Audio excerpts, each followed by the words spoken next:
Bienvenidos de nuevo a este rincón de la memoria. Hoy nos alejamos de las crónicas de reyes y guerreros para observar el nacimiento de un vagabundo. Antes de ser el mago gris, antes de ser el jinete blanco, él fue una idea en la mente del Creador. Esta es la historia de Olorin, el más sabio de los espíritus, y de cómo tuvo que aprender a ser un anciano vulnerable para salvar un mundo que apenas recordaba. Acompañadme en este viaje desde las estancias de luz de Valinor hasta las frías maderas de un barco que arriba a los puertos grises.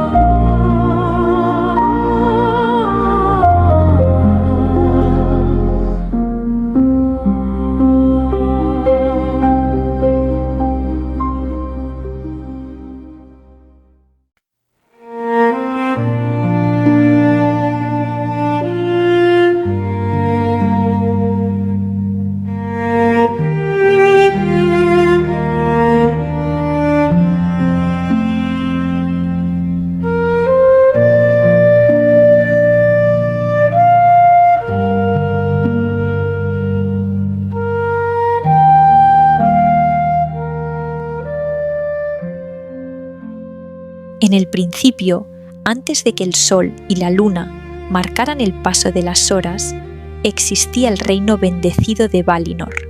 Situado en el continente de Aman, más allá de los mares que los mortales pueden navegar, este lugar es una tierra donde la luz de los árbitros del mundo, los Valar, impregna cada brizna de hierba.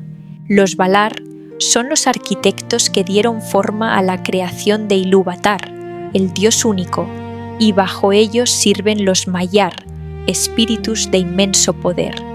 Entre todos ellos, ninguno era tan amado ni tan prudente como Olorin. Olorin carecía de una forma física fija y se movía entre los elfos de Valinor como una presencia invisible o bajo una apariencia humilde.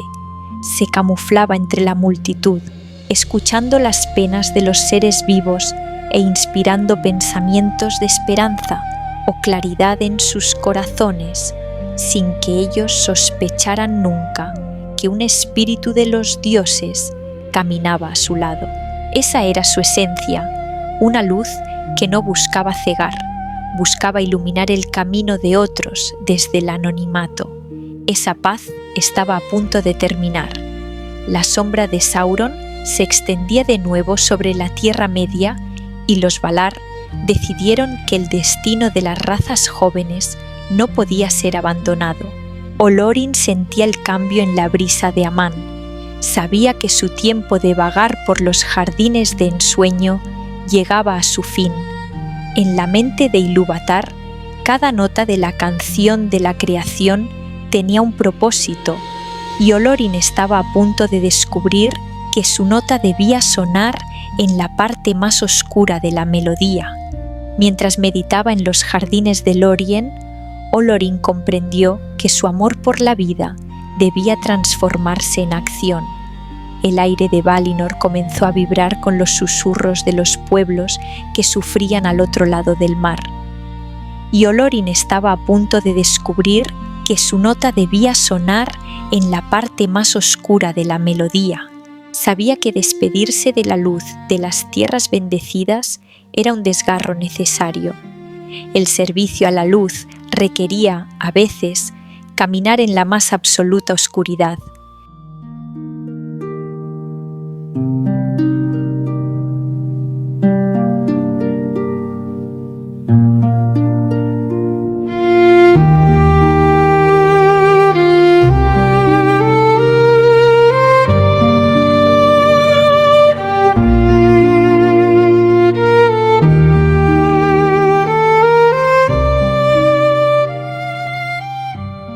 Manwë, el rey de los Valar, convocó una asamblea en el monte Taniquetil para debatir el destino de la Tierra Media.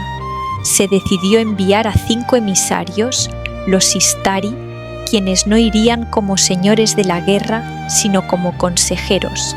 Su misión sería encender los corazones de los pueblos libres, recordándoles su propia fuerza. Manwë buscó entre los Maiar a aquellos dispuestos a renunciar a su esplendor, y su mirada se posó en el humilde Olorin. El mandato de los Istari era severo.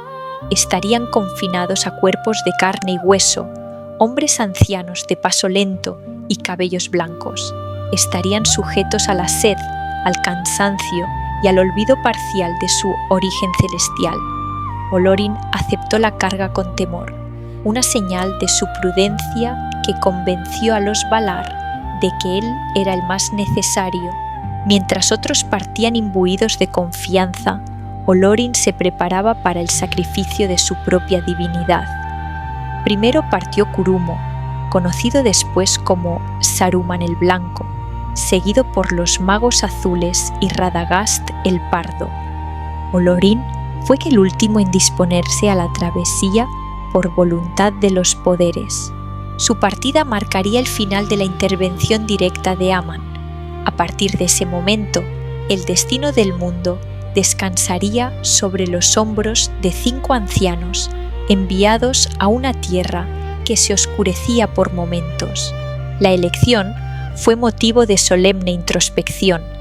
Mientras otros Istari se preparaban con gestos de autoridad, Olorin buscaba la sombra, memorizando el color del cielo de Amán.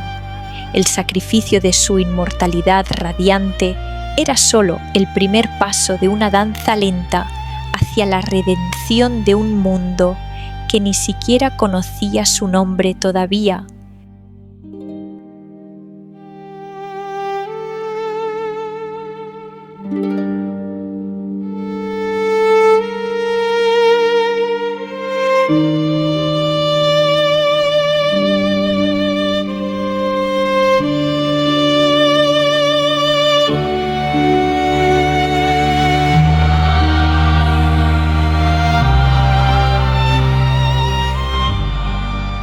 El día de su partida, Olorin se encontraba solo en la cubierta de un navío elfo que parecía tallado en cristal.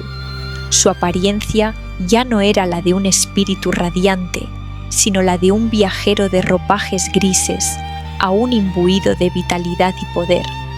Al subir a bordo, notó un bastón largo de madera nudosa descansando contra la borda. Aunque no comprendió su utilidad inmediata, una voz en el viento le susurró que en el mundo al que se dirigía, su cuerpo se convertiría en un peso y que aquel bastón sería su apoyo necesario en muchos sentidos. A medida que el barco se alejaba de la costa de Valinor, una niebla espesa envolvió el navío, marcando el velo entre lo eterno y lo temporal. Durante esta travesía, Olorin sintió que la realidad se transformaba bajo sus pies y el vértigo le golpeó con fuerza. En su existencia como Maiar, el dolor era una idea abstracta, pero ahora sentía que sus extremidades se volvían pesadas y un pinchazo agudo en sus articulaciones le hizo descubrir que sus dedos estaban arrugados por el paso de un tiempo que ahora sí corría para él. Por primera vez desde su creación, Olorin tuvo miedo a su propia fragilidad. ¿Cómo era posible que el más sabio de los espíritus se sintiera ahora tan pequeño e indefenso? Los nombres de sus hermanos, las canciones de la creación y los rostros de los Valar empezaron a alejarse en su memoria, convirtiéndose en sueños borrosos que se escapaban entre sus dedos cansados. Cada milla náutica que lo alejaba de Occidente era una cadena de su pasado que se rompía. Se aferró al bastón de madera, como un náufrago a un madero. Sus pensamientos, antes claros como el cristal, se volvían nublados, obligándole a esforzarse por recordar la gloria que ahora se escapaba.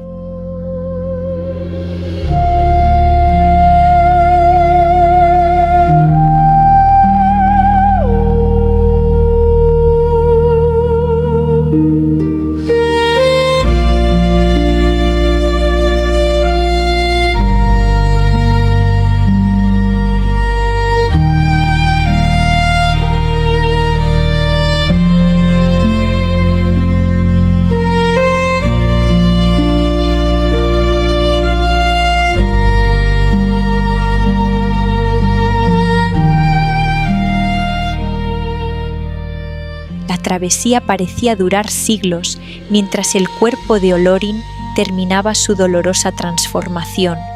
Se descubrió a sí mismo tiritando bajo su túnica gris. El viento marino, que hasta ese momento había sido una caricia, era ahora una fuerza cortante. Sintió una presión extraña en su torso que le causaba malestar. Era el hambre, una necesidad física que reclamaba su atención con urgencia.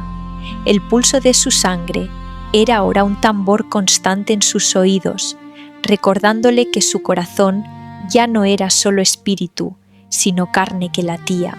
Un día, al asomarse por la borda, el reflejo del agua le devolvió una imagen que le produjo un escalofrío. Un anciano de rostro surcado por miles de arrugas y barba blanca le devolvía la mirada. Se tocó el rostro con manos temblorosas, sin reconocer la textura de su propia piel flácida. ¿Qué soy ahora?, se preguntó con voz ronca. La incertidumbre era un veneno. Se sentía un impostor enviado a una misión imposible, con las manos atadas por la vejez. Sin embargo, en medio de esa debilidad, algo nuevo empezó a latir en su pecho, una empatía feroz. Al experimentar el frío, comprendió por primera vez el sufrimiento de los seres que habitaban la Tierra Media.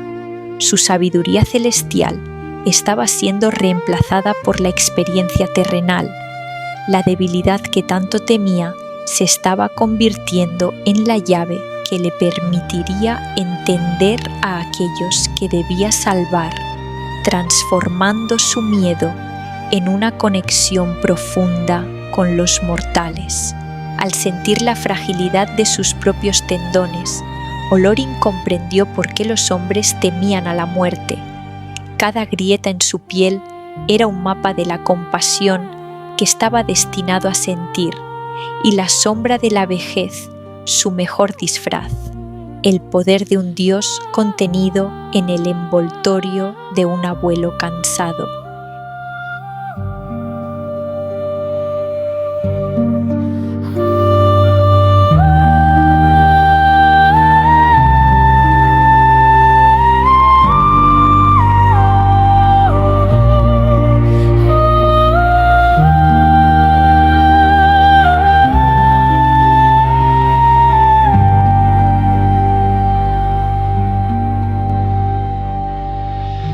Finalmente, las costas de la Tierra Media aparecieron en el horizonte.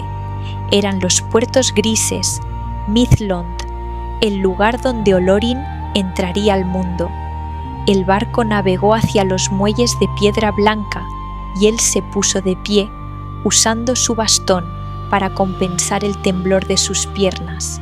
Al bajar del barco, la humedad le golpeó el rostro y la incertidumbre le atenazó la garganta, sintiéndose pequeño frente a la inmensidad de un continente que ahora le resultaba ajeno. En el muelle le esperaba una figura solemne, Círdan, el constructor de barcos, uno de los elfos más antiguos del mundo. Olorin caminó hacia él con inseguridad, ocultando sus manos bajo las mangas, imaginando que el elfo vería en él a un anciano decrépito.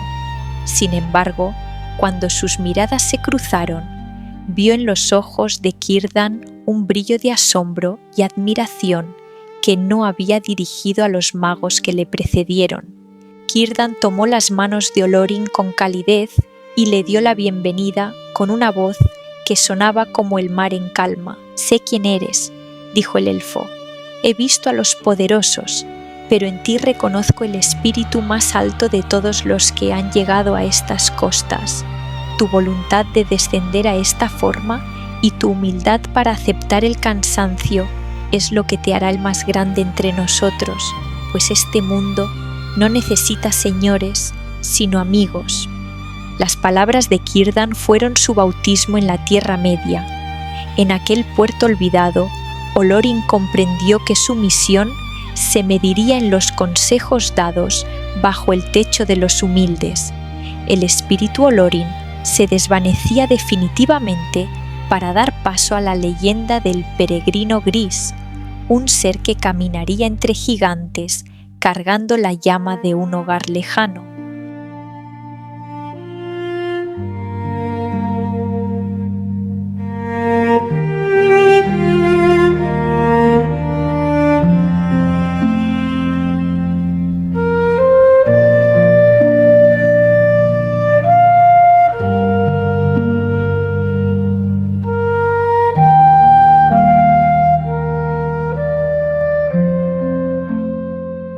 En ese momento de duda, Círdan realizó un acto trascendental.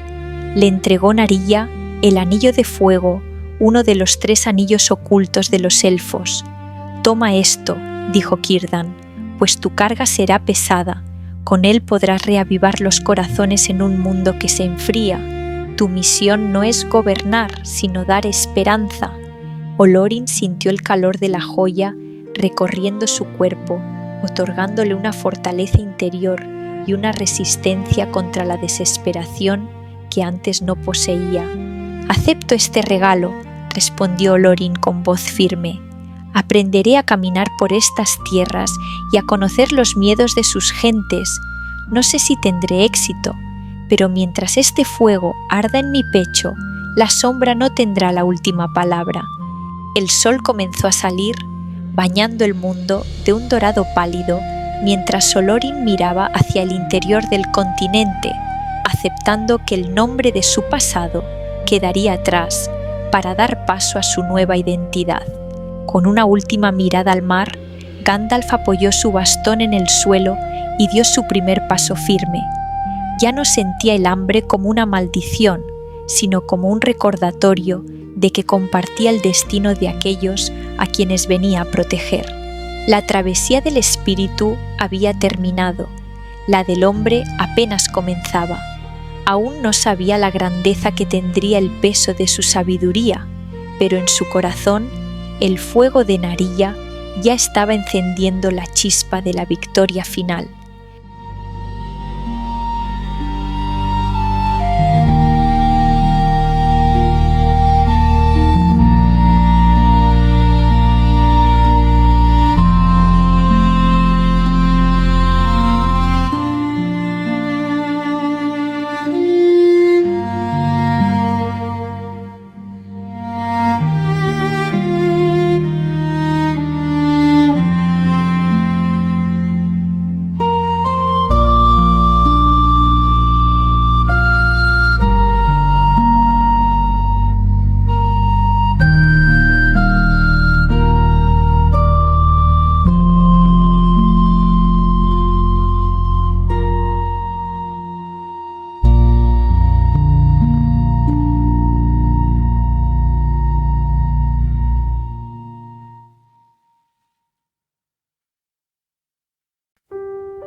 Y así, el más sabio de los Maiar se convirtió en el más humilde de los viajeros.